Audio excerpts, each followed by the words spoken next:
They mocked him as just another worker, until he revealed his secret and shattered their world. The factory hummed with its usual chaos as Marcus tightened a bolt on the assembly line, his hands steady despite the weight of the task. Around him, the rhythmic clanging of machinery and the shouts of supervisors created a symphony of industry. Workers moved in synchronized precision, their faces etched with concentration or exhaustion. Marcus blended seamlessly into the crowd, his navy blue coveralls identical to those worn by everyone else. No one gave him a second glance. To them, he was just another face in the sea of laborers. Marcus had arrived at Titan Motors 2 months earlier, slipping into the workforce without fanfare. He carried himself with quiet confidence, speaking only when necessary and keeping his head down. His co-workers assumed he was new to the city, perhaps trying to make ends meet like so many others who ended up on the factory floor. What they didn't know, and what no one suspected, was that Marcus wasn't there to build cars.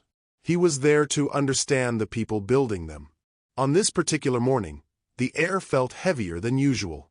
The fluorescent lights buzzed overhead, casting harsh shadows across the concrete floor. Marcus worked alongside James, a burly supervisor whose reputation for being abrasive preceded him. James prowled the factory like a predator, barking orders and criticizing workers for the smallest infractions.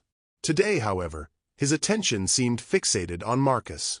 "Hey you," James snapped, his voice cutting through the din. Marcus turned, wiping sweat from his brow. "Yeah, you. You're too slow. Pick up the pace." Marcus nodded silently, accustomed to such comments. But then James leaned closer, his breath hot against Marcus's ear. "What's wrong with you? Don't they teach you how to work back in your country?" The words hit Marcus like a punch to the gut. The factory noise seemed to fade into the background as every eye on the floor turned toward them. Some workers shifted uncomfortably, while others smirked, emboldened by James's audacity. Marcus clenched his jaw, his hands tightening around the wrench in his grip. For a moment, he considered responding, but instead, he forced himself to take a deep breath. This wasn't the time. James sneered, clearly enjoying the reaction his words had elicited. "That's right. Keep your head down and do your job. Maybe if you work hard enough, they'll let you stay." As James walked away, Marcus felt a surge of anger mixed with a deep sense of helplessness. He had faced racism before, but this was different. Here, surrounded by people who were supposed to be his colleagues, he felt isolated and exposed. The initial conflict had begun, and Marcus knew it wouldn't end here. Later that day, during his break, Marcus sat alone in the corner of the cafeteria, replaying the incident in his mind. He could feel the weight of James's words pressing down on him, but beneath the frustration was a flicker of resolve. This wasn't just about him. It was about everyone who had ever been made to feel small because of the color of their skin. For now, Marcus chose to remain silent, letting the tension simmer. But inside, a fire was beginning to burn. He would not let this go unanswered. Over the following weeks, the harassment escalated with alarming precision. James, emboldened by his initial success, became more brazen. He singled Marcus out at every opportunity, assigning him the most grueling tasks and nitpicking his work with a level of scrutiny reserved only for him. "You missed a spot," James would bark, pointing to an invisible flaw on a freshly painted panel. Other workers began to follow suit, either out of fear of James or a misguided attempt to curry favor. Whispers of lazy and incompetent trailed Marcus wherever he went, each word chipping away at his dignity. But Marcus wasn't just enduring the abuse, he was studying it. He noticed patterns, the way James's tirades always occurred when higher-ups weren't around, the subtle nods of approval from other supervisors, and the collective silence of his co-workers. It wasn't just James, it was a system that allowed such behavior to thrive unchecked. One afternoon, as Marcus pretended to adjust a faulty wiring harness, he overheard two foremen laughing about how certain types didn't belong in skilled positions. Their laughter echoed through the cavernous factory, a stark reminder of the systemic issues festering beneath the surface. Amid the growing hostility, Marcus found solace in unexpected places.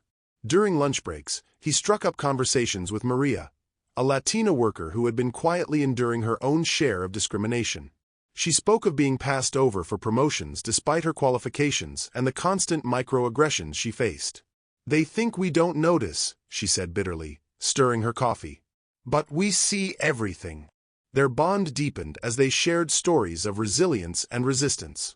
Together, they began documenting instances of bias, not just against themselves but against other minority workers.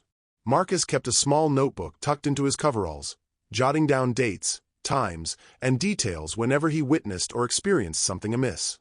He also started taking discreet photos of discriminatory posters in the break room and racially coded memos pinned to bulletin boards.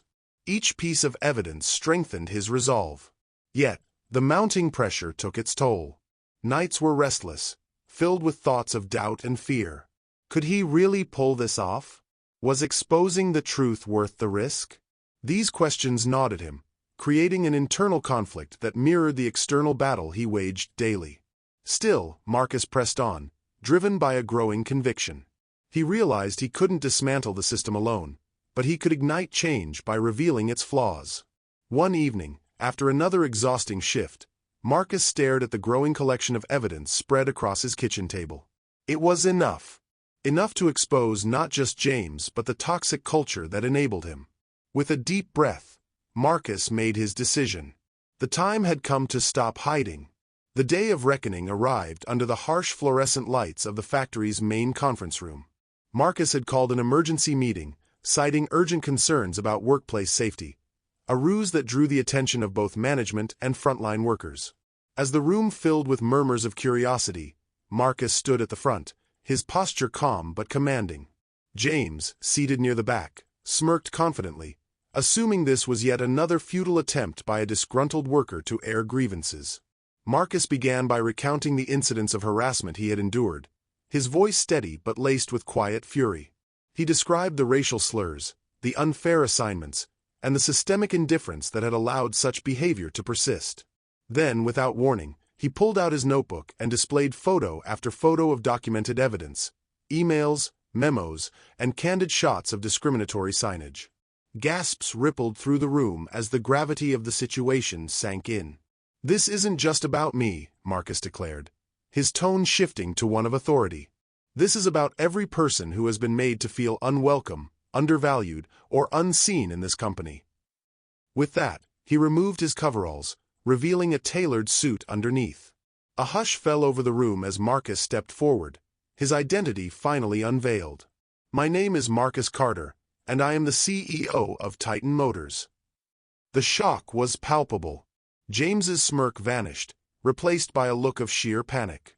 Workers exchanged stunned glances, some rising to their feet in disbelief. Marcus continued, his voice ringing with clarity. "I came here to understand what life is like for those on the front lines. What I found was unacceptable. Racism and discrimination have no place in this company, or anywhere else." Turning to James, Marcus delivered a final blow. "Your actions have not only violated our policies but have tarnished the values this company stands for. Effective immediately, you are terminated." James stammered, attempting to defend himself, but Marcus cut him off. "Save it. Your excuses won't change what you've done." The power dynamic in the room shifted dramatically. Workers who had once feared James now looked at him with disdain.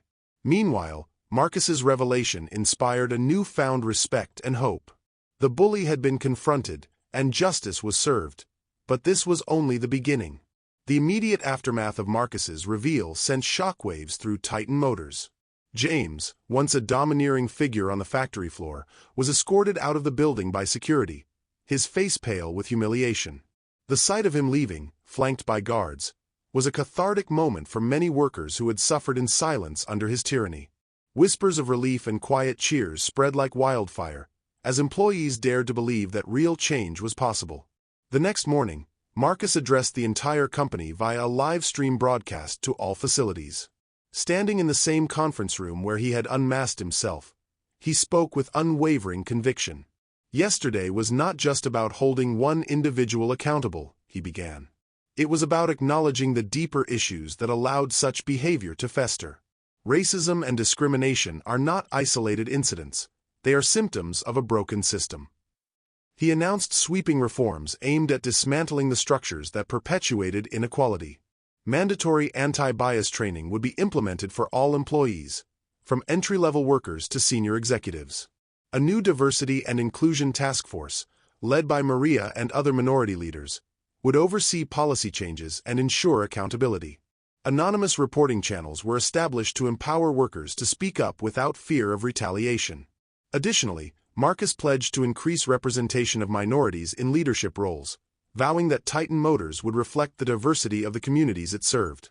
The address was met with applause and tears, as employees realized the magnitude of Marcus's commitment. For the first time in years, they felt seen and valued. Posters celebrating diversity began appearing in break rooms, replacing the old, exclusionary ones. Supervisors who had previously turned a blind eye to misconduct were now held to higher standards, with clear consequences for failing to uphold the company's renewed values. Marcus's actions set a precedent, not just within Titan Motors but across the industry. News of his bold move spread rapidly, sparking conversations about systemic racism in workplaces nationwide. Competitors took note, with several announcing similar initiatives in response. Titan Motors became a beacon of progress, proving that meaningful change was possible when leadership had the courage to confront uncomfortable truths. For the workers, the transformation was profound. The oppressive atmosphere that had hung over the factory floor began to lift, replaced by a sense of unity and purpose. They were no longer just cogs in a machine, they were part of a movement toward a better future. Months later, Titan Motors had undergone a remarkable metamorphosis. The factory floor, once a place of tension and division, now buzzed with collaboration and mutual respect. Workers of all backgrounds moved with a renewed sense of pride, knowing they were contributing to a company that valued their voices and experiences. The Diversity Task Force, spearheaded by Maria, had become a cornerstone of the organization, driving initiatives that celebrated cultural heritage and fostered inclusivity. Monthly town halls provided a platform for employees to share their ideas and concerns, ensuring that no one felt invisible again. For Marcus, the journey had been transformative on a deeply personal level. In his private moments, he reflected on the courage it took to step into the unknown, to risk everything for the sake of justice. He thought of the workers whose lives had intersected with his during those pivotal weeks. Their resilience had inspired him as much as he had inspired them. Yet, he also recognized that this was not the end of the road. True equality required vigilance, a commitment to continually challenge biases and dismantle barriers. In his final address to the company, Marcus emphasized this ongoing mission. Change is not a destination, it is a journey, he said, his voice resonating with conviction. We must remain steadfast in our pursuit of fairness and equity, not just within these walls but in every corner of society. His words carried far beyond Titan Motors, igniting a broader conversation about corporate responsibility and social justice. Across industries, leaders began to examine their own practices, inspired by Marcus's example. For Black people and minorities everywhere, his story became a testament to the power of authenticity and action. It reminded them that their voices mattered, that they could rise above adversity and reshape the world around them. As Marcus stood on the factory floor one last time, watching the sun cast golden light over the bustling workspace, he felt a profound sense of fulfillment. The fight was far from over, but the foundation had been laid. And in that moment, he knew, the ripple effect of courage would continue to spread, touching lives and inspiring generations to come. Have you ever experienced a moment where someone tried to silence your voice? Share your experience in the comments. If you enjoyed this and want more content on inspiring Black stories channel like this, please like, subscribe, and hit the notification bell. Thanks for watching, and remember, real courage is not fearing the consequences, but prioritizing justice over comfort.